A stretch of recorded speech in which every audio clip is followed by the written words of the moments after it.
I'm Greg. And I'm Katie. Welcome to the Meeple Society. Today we are on episode 35, part 4 of the H's. Final of the H's. Final of the H's, yes.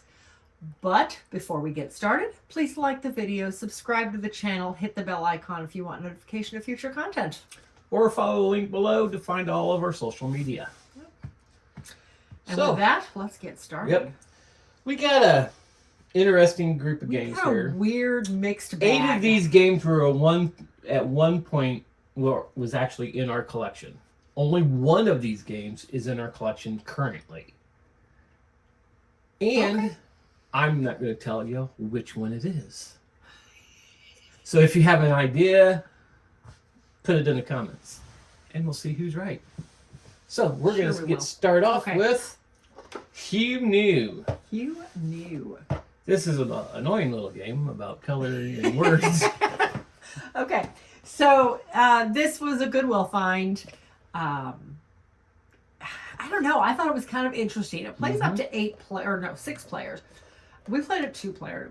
It was well, I lost. Let's put it that way. Yep. So the way this one is played, you have all of your pawns out in the middle of the table within reach, and you have this stack of cards in the middle of the table, and one by one you're removing cards off of the stack throughout the game until somebody gets to a certain number of cards. So you win the card, or you win points, by grabbing the pawn of the color and word that match. So on every card there's at least two. Sometimes we found 3, that match. Like on this one it would be yellow and white. Yellow and white, color and word match. But the rest of them are off. So the first 2 people to grab the yellow and white would get points. And then you'd switch the cards. And then you do the same thing over again. Now, every once in a while, you're going to find one. I'm not going to find one easily. There's only 2 of them in here. No, that's not it. No, okay. I'm not going to find one easily. There's one that all the words match the right color. And if you find that one, you have to grab the black one. But if you accidentally, you reach quickly, you see a word that matches, you grab that color pawn, you lose a point if it turns out to be the black one. You lose a point for every one you get wrong. You grab, yeah. So I just thought it was interesting. It was a really quick observation game. I think it would be a hoot with 6 players, with everybody trying to grab for the same pieces. I don't know that I'd want to play with somebody with long fingernails or anything. It'd be kind of dangerous. But I thought it was cute. It's a small box game. So we're going to hold on to this guy. That is Hue Knew. It is going to stay in the travel collection. It's just a cute little matching game. Observation game. Yeah. Yep. Next is Hold Your Horses. This is one... Okay. So this really has nothing to do with horses. No. It's supposed to be a racing game, a horse racing game. This is the very, very, very beginning stages of Ready, Set, Bet. I'm not sure I would compare it to that though, because I feel like Ready, Set, Bet is a great game. Although I've never played it, but I've heard really good things about it. This is nothing more than rolling dice. Yeah, but you're rolling dice. And trying to have the right cards in your hand at the end of the game. That's all it is. Yeah. So you're rolling dice. You've got these little horse chips all along the bottom row here. Let me hold it up so you can actually see what I'm talking about. These little horse chips all along the bottom row. At the start of the game, somebody rolls the dice 4 times. You pull those chips off. So you have 4 numbers that do nothing. Now, at the very beginning of the game, we deal out a complete hand of cards. Or the whole deck of cards, I'm sorry. You deal out the whole deck of cards so that there are no remainders. Everything but the queens and kings. Queens and kings aren't used. Aces, queens, and kings. Anyway, whatever. Essentially, each card represents one number on the board. Mm-hmm. Then you roll the dice, you get rid of the 4 numbers. Everybody who's holding those cards gets them out of their hand. So some people may end up with more cards than others. Yeah. And then you simply roll the dice and move those horses up the track until somebody wins. And then you count up the cards you have for that particular horse in your hand and you get points based on that. There is nothing here. There's no bidding on horses. No. There's nothing. Literally, you're dealt the cards and everything else is a roll of the dice. Mm-hmm.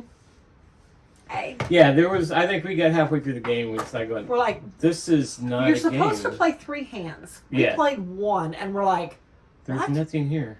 So this guy's leaving the collection. He's leaving the collection, no doubt about it. So hold your horses. To us, a complete and utter dud. Yep. I don't see where the fun is in this game. Mm-hmm. And I don't say that on many games. No. Okay. All right, next. Next is Cranium. Hoopla. Most Cranium games I get rid of right off the bat because of the Play-Doh. I decided a long time ago I wasn't dealing with Play-Doh in the collection at all. I don't want to deal with that at game nights, at locations where it could get into the carpet or whatever. This one doesn't have Play-Doh, so we gave it a chance.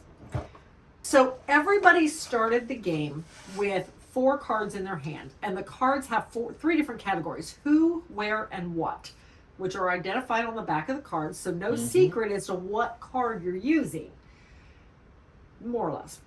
So everybody had 4 cards in their hand, plus there was 4 cards laid out in front of you, and then a small pile. I don't remember how many were in the pile, but the goal was to get through the pile before you got through, if I can get it out of here, this 15-minute timer.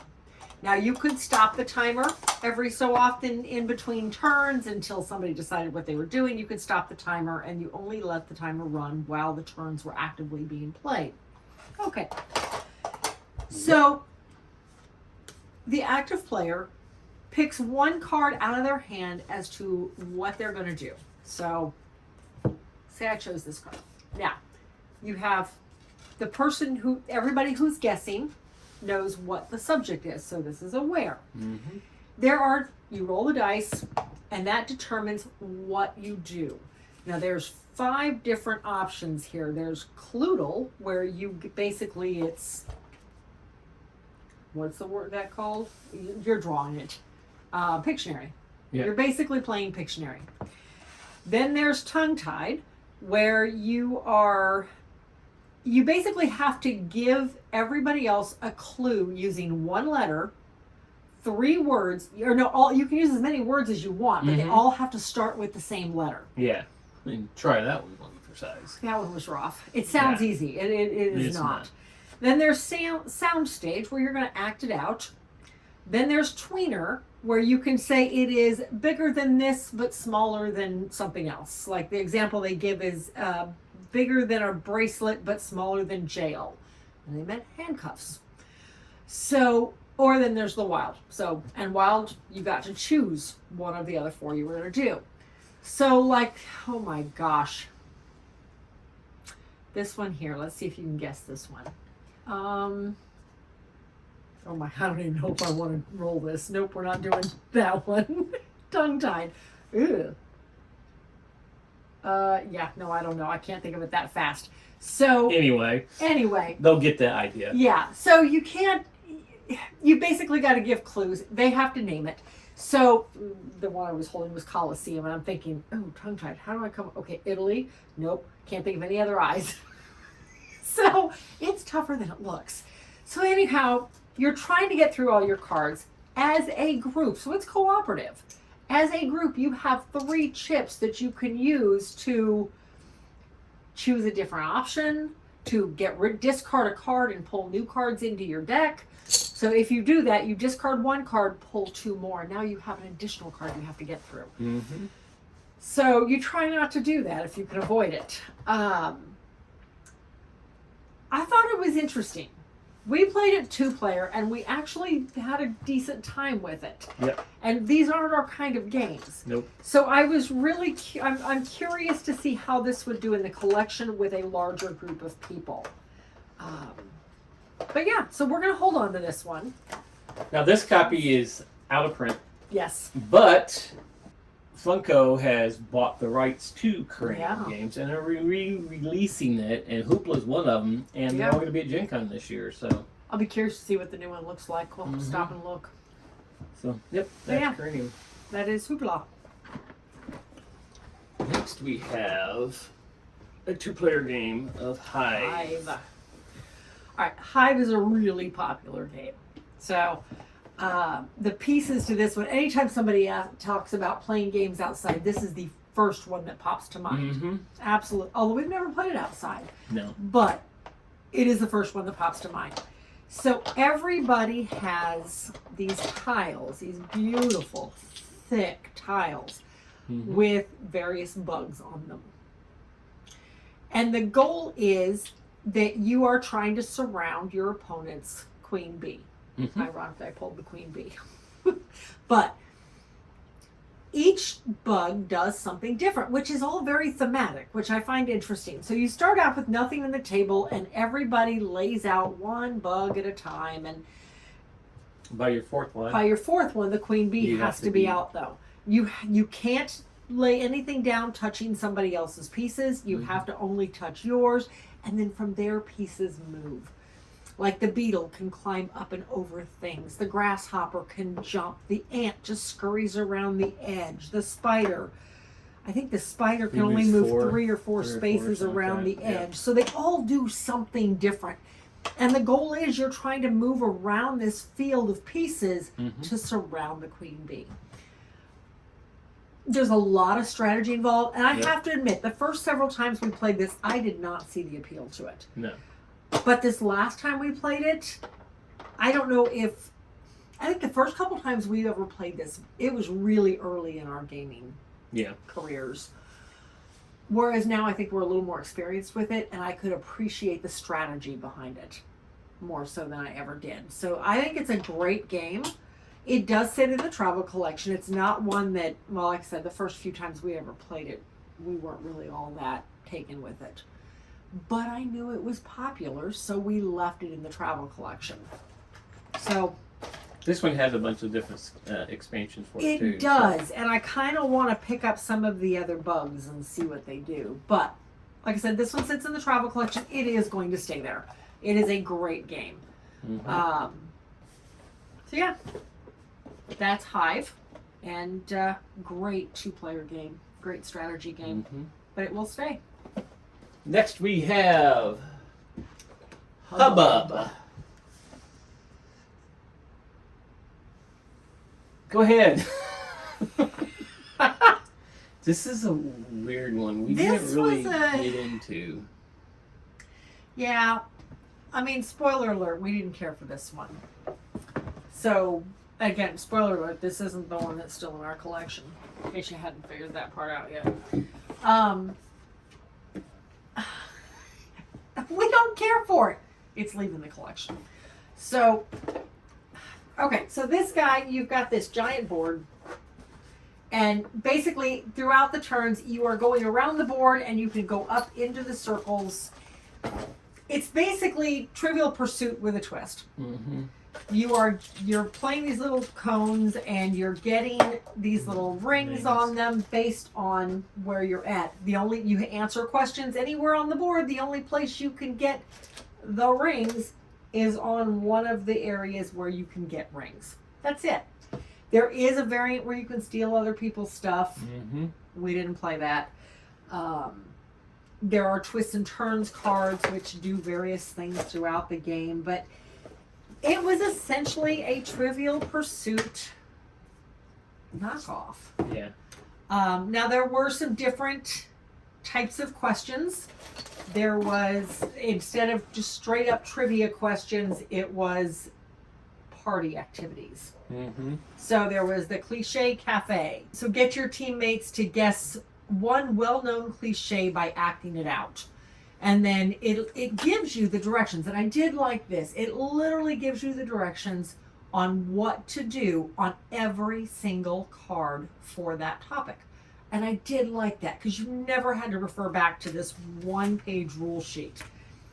So, but you have that where you're acting everything out. You had 3 perfect words. Now this one wasn't too bad. Get your teammates to guess the one-word answer by giving a spoken clue of up to 3 words in length. No gestures or pantomime allowed. So like this one's acupuncture. So you might use needles and health and whatever. So 3 perfect words.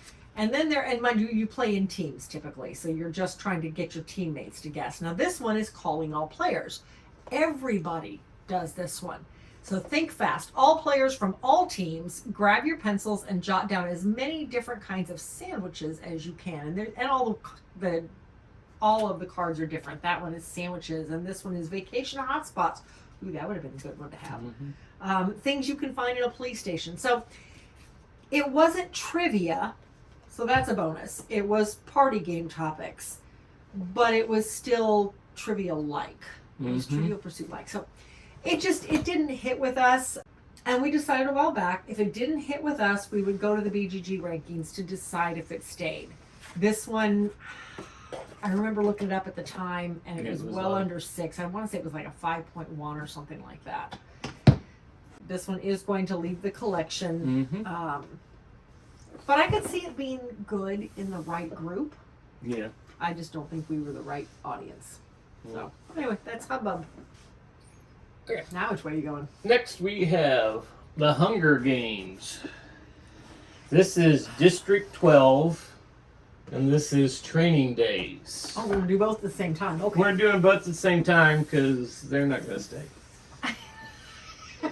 Way to give Neither it away one there. of these, I don't think we felt really Okay. was. I mean, if you are really into the Hunger Games, there may have been a game here for you. Okay, so this guy, I remember enjoying the one time we'd previously played it. This one I thought was kind of interesting in that to start the game, you start out with one member of one of the districts from the movie. And then you had the other one sitting to the side. And the other one was sitting to the side. And then throughout the game, you got the opportunity to make allies. And when you did, and this was probably the neatest part of the game, when you did, you joined them together, and now you get bonuses based on what has been joined together. So I liked that. Here's the reason I didn't like it. Okay. There's in a 2-player game, there's 2 cards out in front of you. Yeah. You have a 1, a 3, and a 6. Now I think in the more of the game, players, more players, yes. There's more tokens. These are your bidding tokens. Same number of tokens. Oh, same number of tokens? There's only 3 tokens. So per it's just a person 1, ever. a 3, and a 6, Yes, but there's more ever. cards. There's going to be more cards Okay. and more people bidding on It those doesn't cards. help. No. So, especially in a 2-player game, because you have a 1, a 3, and a 6, you're going to put these out face down. You're going to blind bid to everybody else, and you're going to put a coin down in front of a card that you're wanting. Mm-hmm. And then you do it again until all 3 of your coins are out. So, like in a 2-player game, one of the cards is going to have 2 tokens from one person. It could have 2 tokens from each person. Right. So you're going to flip these over. Okay, so say like I had this card right here. Katie only had a 3 on it. I had my 6 and 3 on it. You would think, oh, well, I'm going to get that card. No. Now it becomes you're going to have the chance to roll. Yeah, You're going now to you roll have to your roll dice. And you're going to add on any bonus, your skill at the All top. your skill bonuses. And then from if your you have any of these player. bonuses too, you're adding that too. So Katie could have had a 3. I had started off with a 9. I had a skill of 4. So I'm at what, 13? And then all of a sudden you look over at Katie. Katie's got a 5 skill. She has +3 to that skill, and she rolls a 6, and I roll a 1. Mm-hmm. I lose it. And it's like going, I just did not like that part of the game. Yeah. It was very swingy. It's all a chance. I mean, There is some strategy behind it. there is a little What bit of cards you're strategy, going but after. But I don't like the fact that you could just be all in on Well- one card and then still lose it and because of a dice roll. your main character has to stay to one side. So you Right. only ever add to the other, Mm-hmm. and you're adding blind draw. So you have no power over what bonuses you're going to get. It's all based on the draw. So it's leaving the collection. Like I said, I remember thinking it was okay the first time we played it. But again, very early in our gaming hobby. Yeah. And we're not and- big into the Hunger No, Games. I'm not a big fan of We've Hunger seen the Games, movie, so- at least the first movie. I think I've seen all of them. I'm not sure if you've seen them all or not. I have, but I did not enjoy them. Yeah, they're... They were a little... They weren't my kind of movie. No. So, yeah. All right, so that's that one. This one is... It says a game of strategy. Oh, yeah, you're moving from place to place Yeah. getting cards. Everybody has this token that they're basically moving from place to place, and you're picking up cards. And all of your cards are basically resource: food, clothing, and medicine. Mm-hmm. And At the end of every each- so often, you Yeah. have to pay a food, it's food, clothing, medicine, and fuel. And every so often you have to pay those. So you have to make sure you have them in your hand, because if you don't, then you have to put one of your cards into the glass bowl to be pulled out as a tribute at the end of the game. Here's what I didn't like about the game. And this was the main thing I did not like about the game, is that everybody starts with 2 in their bowl in there. Okay, fine. So even if you have no more added through the game, if you are super careful, there's still a possibility you're going to get pulled out at the end of the game. Here's the catch, though. If your card is pulled at the end of the game, doesn't matter how many points you have, you automatically lose. You have no chance of winning if your card is pulled at the end of the game. Yeah, so why play the game? And other people may have done very poorly and gotten, 3 or 4 of their cards thrown in there in addition to the 2 they started with. And it's the luck of the shuffle. Yep. Both of these, I think, have too much luck in it. And I'm not a big luck gamer, so... No. I don't like the kind of games where and don't get me wrong, it's not like it's a 3-hour game. It's a half-hour game. Yeah. All right, maybe 45 minutes. But I don't like games where no matter how hard you work, there You is could that still lose. chance where no matter what you've done, luck of the draw, you automatically lose. And I don't see the enjoyment of that. So both of these are leaving the collection. I mean, yeah, pretty much sums it up. So yeah, there you go. Hunger Games, And like I said, Training Days, and District 12. if somebody's a big Hunger Game person, they If might you like them. are a big fan of these movies, I can see the theme in there. Whether they're thematic or not, I don't know. Again, I've only seen each movie one time, and I didn't really enjoy it's any been a of while. them. So, yeah. Anyway, they're leaving. Okay. Next we have Holding On, The Troubled Life of Billy Kerr. Kerr. Billy Kerr. All right. So This is a an very interesting weird one. This is cooperative.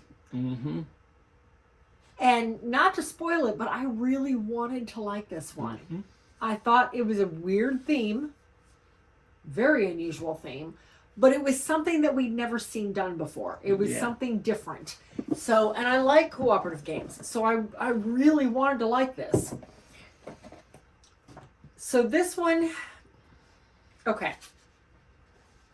Here's your board. You are playing nurses, essentially, in this game. Everybody plays a nurse, and it has, I think, 10 scenarios. So there's your scenario deck, and I'm not going to dig into those because I'm not going to spoil it. But you're playing nurses, and each round of the game, you have this deck of care cards that you're going to have to go through, and this is your timer in the game. When these run out, that's it. Either these run out, or Billy gets down to the Billy dies. Billy dies. Yeah. So each round you're putting these care cards out, and you get 3 of them each day, and you have all the players in the game, plus depending on your player count, you have some aides and you have some on-call people. And each round... You had too many easy ones there. Oh, I had too many easy ones? Sorry. So you're putting these out and you are assigning people to work them. You can do double shifts, but it requires taking stress tokens on. Everybody can only have so much stress, and then you have to go home. It's another way to lose the game. It's another way to lose the game. Because if the nurse that's supposed to be in charge of the floor that night is at home because they're too stressed out, you automatically lose. Well, no, that's only if you have nobody to take her place. And that's what happened to us, is we both ended up home because of stress at the same time, and we had nobody to take our place. So, but it would go to the next person, and then you get a citation, you get a write-up. Oh, that's the department right. gets a But write-up. if you get two write-ups, you're done. Game's over. Okay, So, I knew there was something about that it was Yes. going to lose you. Another way to lose the game. Yes. So you're assigning people and you're deciding which side of the card you're going to do. You can either provide care, or you can do what's on this side, which is taking memories. You get to take these hazy memories, to draw these hazy memories out that you can put into I want to say it's a 5x6 grid of memories you're trying to help him work through, essentially. And then each one of the scenarios has different things that they can, different goals in mind. Like the one we just played, you had to have 10 clear memories of his wife and child. Right. At the bottom, Some of the cards have these, not all the cards have it, but these Yeah. are the ones you can spin these tokens The health tokens. to yeah, try and the clear care up tokens. memories. And it's Yeah. basically you're going to guess, say one of the rows the memories are on. Yeah. And if you have one of the fuzzy memories of that memory that you pulled, it goes in place. If not, it goes away. Yeah, but there's all different cards, all different symbols. The yellow is good. If you treat that round, he gets a little better. Yep. The red is bad. If you don't treat, he gets worse. And you got to treat one. You have to treat at least treat it once once. per day, or you get a citation. Again, 2 citations or write-ups, and the game's over. I thought it did some interesting things, but it wasn't interesting enough. Right. There wasn't enough to hold my interest for an entire game. What am I forgetting? Oh, does that go? Oh, okay, Yes, there you it go. does. I didn't realize it went right there. But yeah, there just wasn't enough there to hold my interest for the whole game. I think by halfway through the game, we were both bored with it. So it is going to leave the collection.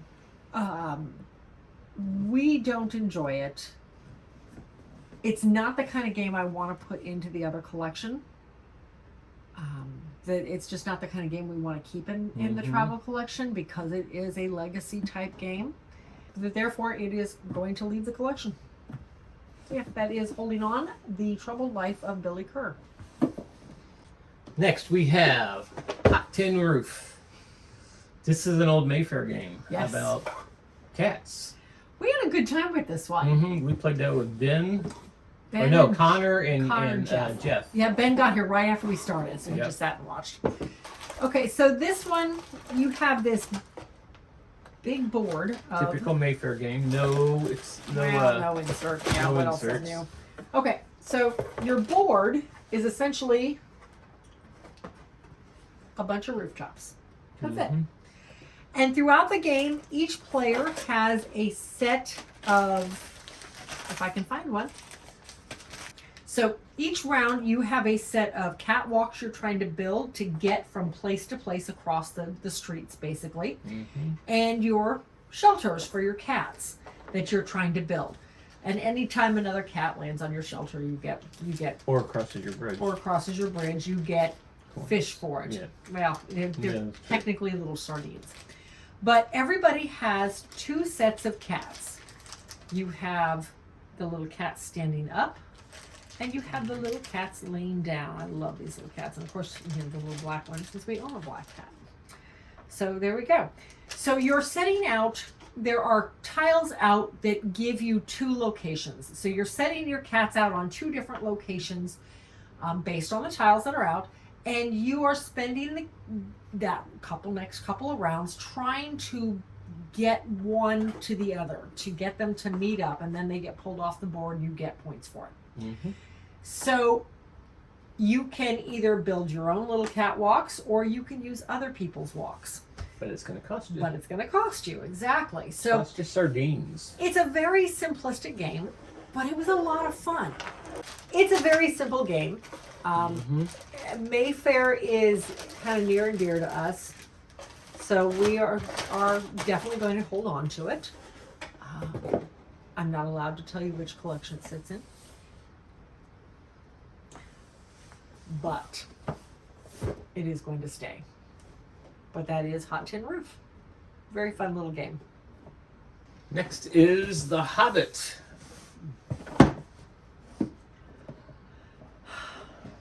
I swear I don't do it on purpose. I don't know who put that one away. This is the Hobbit. This is a deck building game.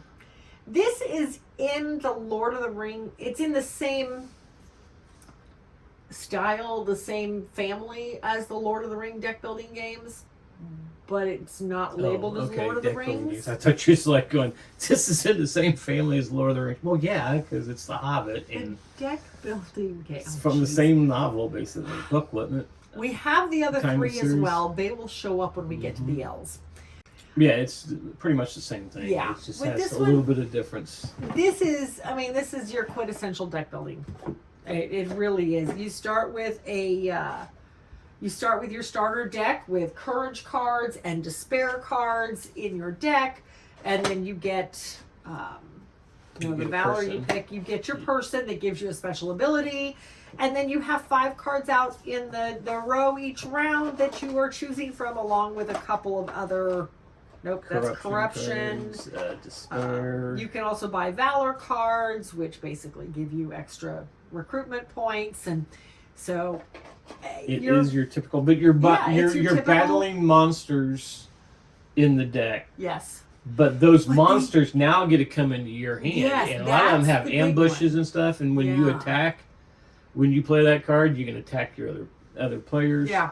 I think that is the one difference in this versus Mm-hmm. every other deck builder is the monsters stay in your deck. Now it does kind of have the legacy or legendary thing that you're trying to take out one You're trying certain to get monster, one but big as guy, you yeah. as you take out one section of it, you get a higher pointed card Yes. with some pretty cool powers on Yeah. it. So I don't know. I really like this series.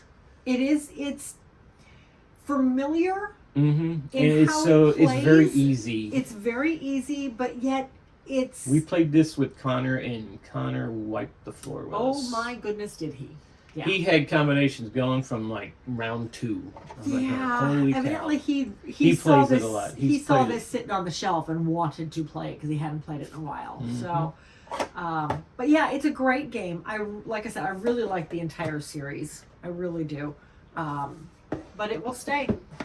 We've had this one for a while. We've had the whole series for a while now. Actually, Well, we've got the Lord of the Rings, and then we have the Hobbit. Well, that's what I We have meant. 3 Lord of the Rings. Yeah. So, but yeah, that is the Hobbit: An Unexpected Journey deck building game.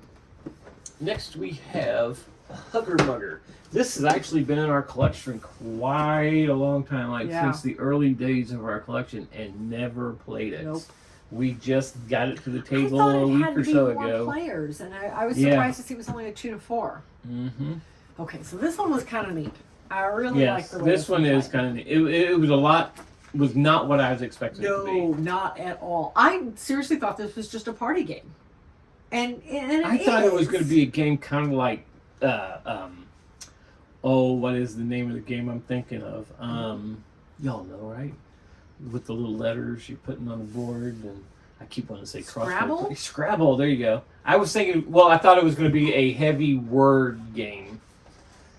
Well, it does say the mystery word. Yes, but This is not more the way. like- The mystery is what's behind the wheels. This You're trying to is find more clues. like Hangman almost. Yes, kind of. So okay, so at the beginning of the game, It does have a spinner, and It it's does have a spinner. actually a game with a spinner that I actually enjoy. yeah. So at the beginning of the game, you set this wheel, and I don't know if you can see that. You set the wheel based on this number here, and every one time that number changes, the word, and I'm trying to get to a number.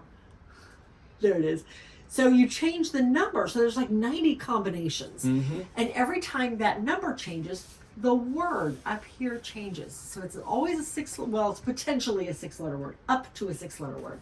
Like for, well, I'm not going to give you that just in case you play. So what you're trying to do. So here's your board. And you are spinning. And you are moving your piece, and I love these pieces. These pieces are these beautiful translucent discs. Aren't those gorgeous? Anyway, shiny objects. So you're moving, everybody starts in one of the 6 hubs.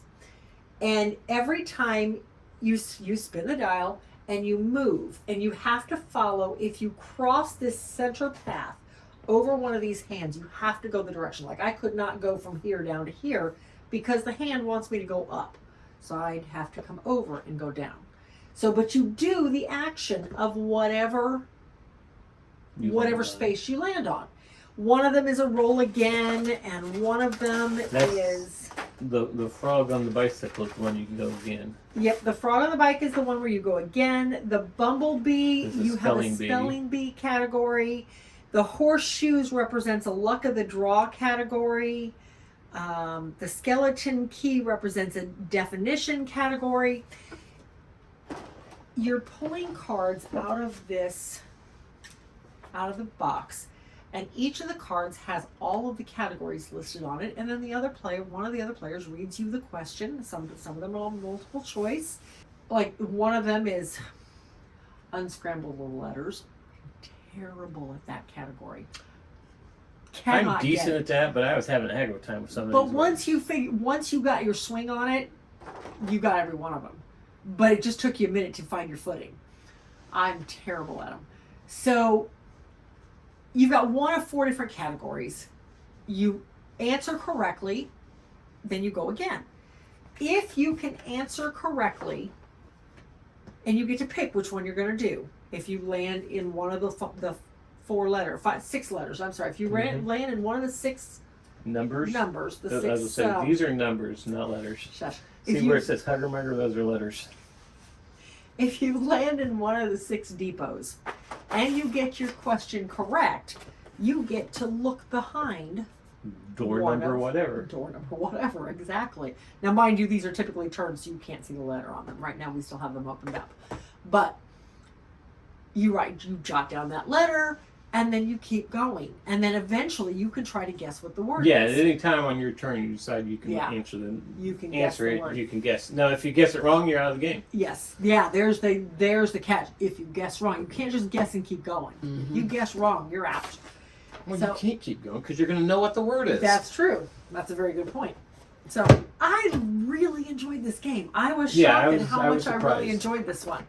So this one's staying. It is going to stay. Oop, I forgot the little notepad. So yeah, great game. If you ever get a chance to play this one, it is well worth it. But that is Huggermugger, a mystery word game. Like I said, I think it has more in combination with, or more in common with Hangman than it does. Yeah. Okay, yeah. It's Hangman with a bunch of questions. Yeah, Hangman mixed with trivia. Yeah. But easy trivia. Yeah. They're not really hard trivia. So, anyway, yeah. Huggermugger. It is staying. Next we have High Command. This is Hordes High Command. It's just like War Machine High Command. You can actually, I think they said you can actually play them together, but it's the same game literally.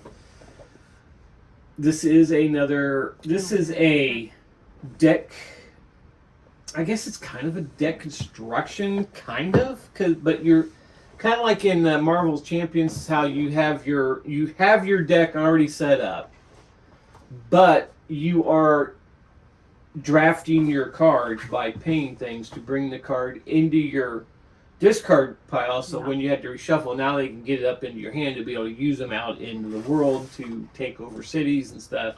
Yeah. But nobody else can draft those cards in front of you. No, those are yours. You have your pile and you have your draft area, and that's it. Yeah. Nobody else can take it.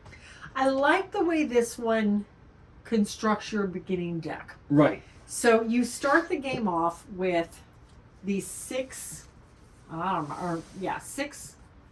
priests or They say right on it. What They are are the warlocks. warlocks? Okay, so you start the game off with 6 warlocks, and each warlock has 2 colors over here on the very side of their card.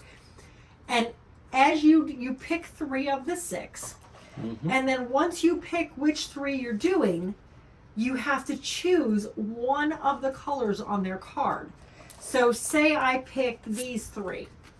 I have orange and blue, orange and green, and yellow and green. So for this one, I would have to pick either the orange or blue deck. So I would go through my decks, and each one of these, did I grab the right one? Nope, I grabbed the red. Okay, well there we go. Say I chose the blue. So I would grab this entire blue deck, set it aside. I'm playing with those. So I would set this guy aside. Now I have to choose between the orange and green. So I would go through and I would pick either the orange or green. Well, now I have between the yellow and green. Well, depending on what I chose here, that makes this an easy choice. But you're going to end up with 3 different colored decks that all do something just a little different that you're going to shuffle all together, and that's your starting deck that you are choosing all your cards from. Now, if you have expansions, then you've actually got to go through and try and pick them, because you only start with a certain number of cards. But if you don't have the expansions, you just grab the whole deck and go, which I like, because there's no choices it's like to be 12 made. of the one color, if I'm not mistaken. I think it is sets of 12, but I don't know. I mean, We have been trying to get this to the table, play it, and every time we always seem to have some problem of, was that the right way we played it? But this time when we played it, it seemed like this all made sense now, and it's so easy to learn. So yeah, it did. Well, I think the first couple times we played this too. Again, we've had this one for a while. Maybe we're just gotten better at this type of game. I don't know. Oh, possibly. But anyway, that is Hordes High Command. It is going to stay in the collection. We both did very much enjoy it. It can be played 4-player. But it is kind of a head-to-head.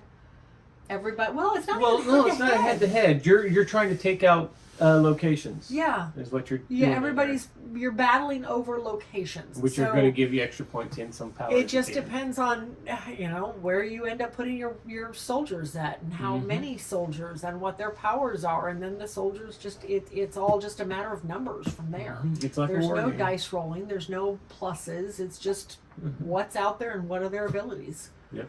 So yeah, great game though. We really enjoyed it. But that's Hordes High Command. Okay, bring the last ones. I know I can't believe you saved these to last. So we have Hungry Hungry Hippo and Hungry Hungry Herd, which both boxes are upside down. Oh my goodness. Okay, so Hungry Hungry Hippo.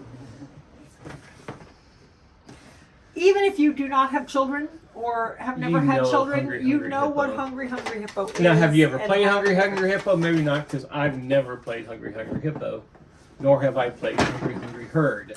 Okay, so I'm going to just set this one aside. Hungry Hungry Herd is essentially the exact same thing. I just think the pieces are cuter. Because instead of a bunch of hippos, let's just do that, you have a little pig, a little horse, a cow, and you have... I'm sorry. This is the cow. That's a sheep. That's a funny looking cow. Oh, shush. You have a sheep and a cow. So, and I did not know this until I started researching how to get this in the box, but the necks just come down and then fold back in. You put them in the box, you pull the neck all the way out and lock them in place. But anyway. Okay, so every time I've ever seen this played, and I actually have the... We have a mini video of this. We do, and I will play it. But every time we've ever seen it played, everybody just dumps the marbles into the middle and you gobble them up. Well, I read the rules because I was waiting for him to come back to the room for something. I don't know why I started reading the rules, but I did. And that's not how you play. You're supposed to only release one marble at a time and then gobble it up. So we played that way, and I still lost horribly. No, to be fair, we played both of these at the same time. We did. It was great. So we released one marble in each of them, And then we're trying to gobble up on both of them, and I lost both games. So, whatever.